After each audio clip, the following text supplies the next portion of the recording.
जन विकास महासभा एवं society of career technology द्वारा संचालित इस जूलॉजी के जेनेटिक्स क्लास में आपका स्वागत है।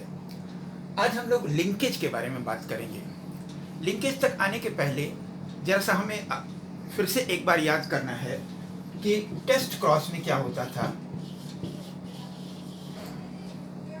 एक कोई डोमिनेंट फिनोटाइप वाला ऑर्गेनिज्म है, वो होमोजाइगस है या हेट्रोजाइगस है, कैपिटल टी है या कैपिटल टी स्मॉल टी है।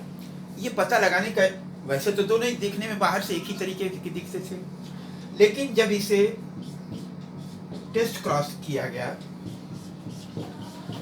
तो क्या होता है, यहाँ पर ये स्मॉल टी और ये दो तरीके के गैमेट बनाया, कैपिटल टी स्मॉल टी। तो कैपिटल टी स्मॉल टी और स्मॉल टी, मतलब यदि ये दो तरीके के संतान बना रहा है तो इसका मतलब ये दो तरह के गैमीट बना रहा है, और दो तरह के गैमीट बना रहा है इसका मतलब ये हेट्रोजाइगस है। यदि एक तरह की संतान बना रहा है इसका मतलब ये एक तरह के गैमीट बना रहा है, इसका मतलब ये होमोजाइगस है। इसी तरीके से डाईहाइब्रिड क्रॉस में भी देखा जाता है कि डाईहाइब्रिड क्रॉस का जो F1 जनरेशन का हेट्रोजाइगस इंडिविजुअल है उसका रेसेसिव इंडिविजुअल से टेस्ट क्रॉस कराया जाए तो F2 जनरेशन में 1111 का परिणाम मिलता है। लेकिन सन 1906 में बेटसन और पनेट ने स्वीट पी लैथाइरस ओडोरेटस के दो जोड़ी कैरेक्टर्स के बारे में एक अलग तरह का व्यवहार देखा। स्वीट पी लैथाइरस ओडोरेटस में ब्लू फ्लावर कलर डोमिनेंट है रेड फ्लावर कलर के ऊपर, और इसमें लॉन्ग पॉलन का कैरेक्टर डोमिनेंट है राउंड पॉलन के ऊपर। तो यदि parent blue flower long pollen वाले लिए जाएं और दूसरा रेड फ्लावर राउंड पॉलन वाला, तो F1 जनरेशन में जो भी ऑर्गेनिज्म मिलते हैं वो सारे के सारे डोमिनेंट कैरेक्टर वाले ब्लू फ्लावर कलर वाले और लॉन्ग पॉलन वाले मिलते हैं।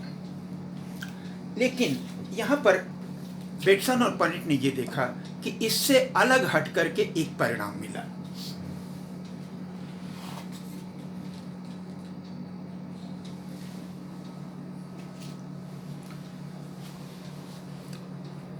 यहाँ पे आप देख रहे हैं कि blue flower colour dominant on red और long pollen is dominant on round pollen.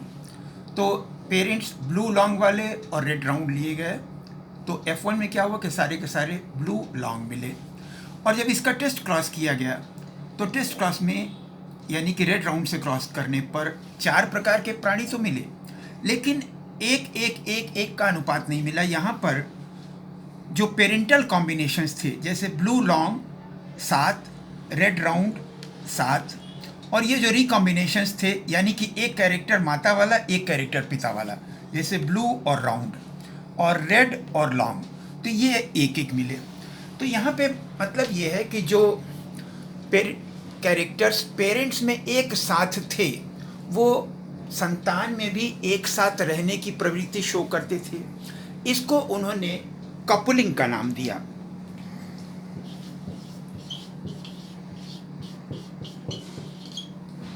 और जो कैरेक्टर्स माता और पिता में अलग अलग रहते थे तो वो ज़्यादातर संतानों में भी अलग अलग रहने की एक प्रवृत्ति प्रदर्शित करते थे, तो इसको रिपल्शन कहा गया। लेकिन क्यों ऐसा होता था, बेटसन और पनेट इसकी व्याख्या नहीं कर पाए। कुछ वर्ष बाद सन 1910 में थॉमस हंट मॉर्गन ने फ्रूट फ्लाई ड्रोसोफिला के दो जोड़ी कैरेक्टर्स के बारे में भी इसी तरीके का व्यवहार देखा। उन्होंने देखा कि ड्रोसोफिला में ग्रे बॉडी लॉन्ग विंग का जो कैरेक्टर है वो ब्लैक बॉडी वेस्टिजियल विंग पर प्रभावी है। तो जब इनमें क्रॉस कराया जाता है तो F1 में सारे के सारे ग्रे बॉडी लॉन्ग विंग वाले मिलते हैं।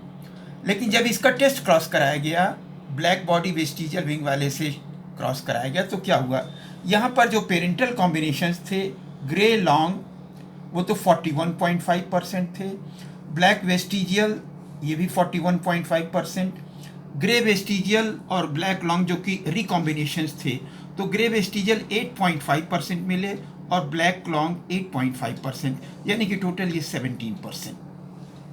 लेकिन अब टी.एच. मॉर्गन ने इसकी व्याख्या दी, और उन्होंने व्याख्या क्या दी कि मेंडल का जो लॉ ऑफ इंडिपेंडेंट एशॉर्टमेंट है वो तभी लागू होता है जब दो कैरेक्टर्स के जीन्स अलग अलग सेट ऑफ क्रोमोसोम्स पर पाए जाते थे। लकली ऐसा था कि जो भी 7 जोड़ी कैरेक्टर्स पे प्रयोग किया मेंडल ने, वो सभी अलग अलग जोड़ी गुणसूत्र पे मौजूद थे। लेकिन अब टी.एच. मॉर्गन ने कहा कि ये भी तो हो सकता है कि जीन्स की संख्या तो बहुत ज़्यादा है और गुणसूत्र की संख्या उससे कम है, तो कभी कभी ये भी तो हो सकता है कि एक ही गुणसूत्र में बहुत सारे जीन्स एक लाइन में पाए जाते हैं। तो जब वो एक साथ पाए जाते हैं तो इस क्रिया को उन्होंने लिंकेज का नाम दिया, और उन्होंने कहा कि फिर वो संतान में भी ज़्यादातर एक साथ रहने की क्रिया प्रदर्शित करते थे।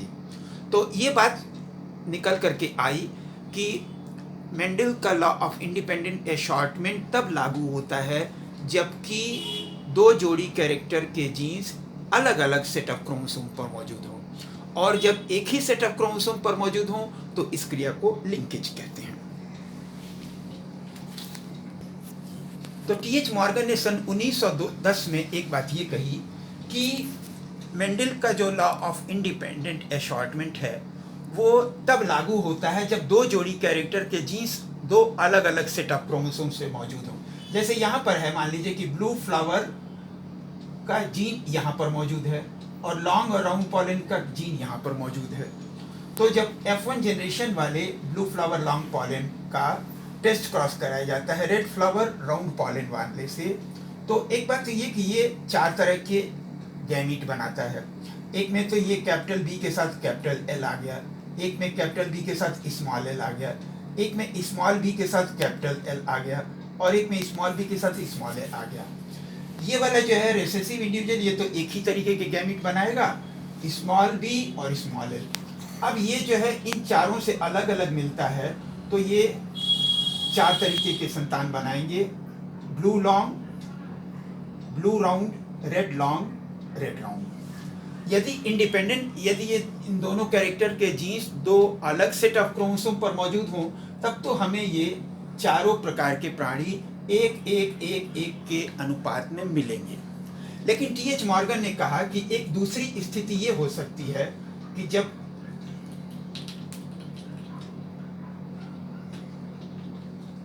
इन दोनों जोड़ी कैरेक्टर के जीन्स एक ही सेट ऑफ क्रोमोसोम पर मौजूद हों, तो क्या होगा? वो दो ही तरह के तो गैमीट बनाएंगे, एक तो ये वाला जिसमें आ गया कैपिटल बी कैपिटल एल, और एक जिसमें स्मॉल बी स्मॉल एल आ गया। इसके में कोई फर्क नहीं पड़ रहा है। और जब ये 2 तरह के गैमीट बनाएगा तो फिर ये 2 तरह की संतान बनाएगा, ये ब्लू लॉन्ग हो गया और रेड राउंड हो गया। अब प्रश्न उठता है कि चलिए ये ज़्यादा अनुपात में तो हो गया, लेकिन ये थोड़े से रिकॉम्बिनेशंस कैसे मिलते हैं? तो इसके लिए टी.एच. मॉर्गन ने कहा कि ये थोड़े से रिकॉम्बिनेशंस इसलिए मिलते हैं कि इनमें बीच में मियोसिस के समय होमोलॉगस क्रोमोसोम्स के टुकड़ों के बीच में अदला बदली या एक्सचेंज ऑफ सेगमेंट हो जाता है। तो एक्सचेंज ऑफ सेगमेंट के बाद कुछ फ्लाइज में देखिए कैपिटल बी के साथ स्मॉल एल आ गया या स्मॉल बी के साथ कैपिटल एल आ गया, तो एक एक जो है ब्लू राउंड और रेड लॉन्ग मिले। अब इससे 3 बातें निकल कर क्या आई कि लिंकेज, जब 2 जोड़ी कैरेक्टर के जीन्स एक ही सेट ऑफ क्रोमोसोम पर पाए जाएं तो इसे लिंकेज कहते हैं। लेकिन अब इसमें एक और बात देखी गई, यहाँ जो यदि रेसिप्रोकल क्रॉस में रिजल्ट डिफरेंट मिला,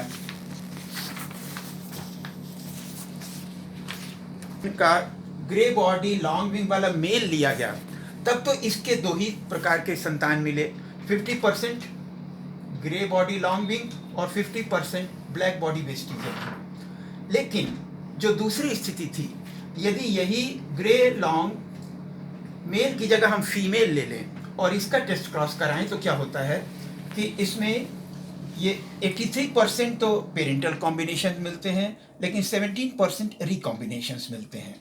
तो ये क्रॉसिंग ओवर के कारण होता है। तो अब इसमें 2 बातें हुई, एक तो ड्रोसोफिला मेल ड्रोसोफिला मेल में 100% लिंकेज पाया जाता है, जिसे फिर कंप्लीट लिंकेज कहते हैं। बाकी तो कंप्लीट लिंकेज में क्रॉसिंग ओवर बिल्कुल नहीं होता है, जैसे कि मेल ड्रोसोफिला और सिल्क मॉथ का फीमेल। बाकी और प्राणियों में मियोसिस के समय थोड़ा बहुत अदला बदली हो जाती है, थोड़ा बहुत क्रॉसिंग ओवर हो जाता है, तो उसको इनकम्प्लीट लिंकेज कहते हैं। और तीसरा ये है कि यदि ये जीन्स सेक्स क्रोमोसोम या एक्स क्रोमोसोम पर पाए जाएं तो इसे सेक्स लिंकेज कहते हैं। धन्यवाद।